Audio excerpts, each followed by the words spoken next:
எடப்பாடி புடி கொடுக்கவே மாட்டார். எப்படிதான் பிறகு மடக்கினாங்க? அதுதான் சூப்பர் ஸ்டோரி. அதில் தான் இப்போ நீங்கள் சொன்னீங்களே கார் மாற்றி கார்லாம் போனார் இல்லையா எடப்பாடி, அது இதில் வேலுமணியை பிடிச்ச உடனே இவங்களுக்கு ஒரு கிரிப்பு கிடச்சிச்சு. வேலுமணி வந்து எடப்பாடியோட கூட இருக்கிறவர். எடப்பாடி பல லட்சம் கோடி ஊழல் பணம் சம்பாதிச்சவர். அவருடைய சம்பந்தி தான் ராமலிங்கம் ஒருத்தர். மாதிரி எடப்பாடியுடைய பினாமிகள் வந்து நீங்கள் பார்த்தீங்கன்னா தமிழ்நாட்டில் ஒரு 1000 பேர் இருப்பான்.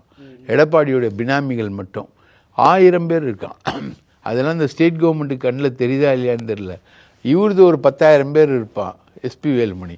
எஸ்பி வேலுமணியை பிடிச்ச உடனே எடப்பாடியுடைய இன்வெஸ்ட்மெண்ட் டீட்டெயில் எல்லாம் கவர்மெண்ட்டுக்கு தெரியுது, சென்ட்ரல் கவர்மெண்ட்டுக்கு தெரியுது, பிஜேபிக்கு தெரியுது. கம்ப்ளீட்டாக போட்டு கொடுக்குறாரு.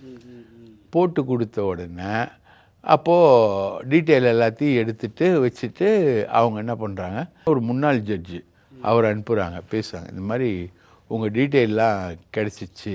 அதில் ஒருத்தர் பேர் வந்து இவரோட பினாமி பேர் மாப்பிள்ளை கவுண்டர், அவர் ஒரு பனியன் தொழில், இன்னொரு பனியன் தொழிலதிபர். இந்த மாதிரி நிறைய பேர் இருக்காங்க. அப்போது உள்ளே வராங்க. உள்ளே வந்து உன்னோட டீட்டெயில் எல்லாம் கிடச்சிருச்சு, நீ வந்து எங்ககிட்ட சரண்டர் ஆகிடு, இல்லாட்டா நாங்கள் செய்கிற வேலையை செய்வோம் அப்படின்னாங்க.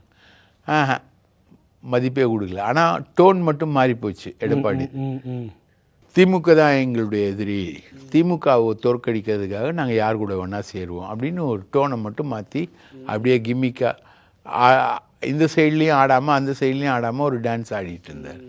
ஆடிட்டு இருக்கும்போது தான்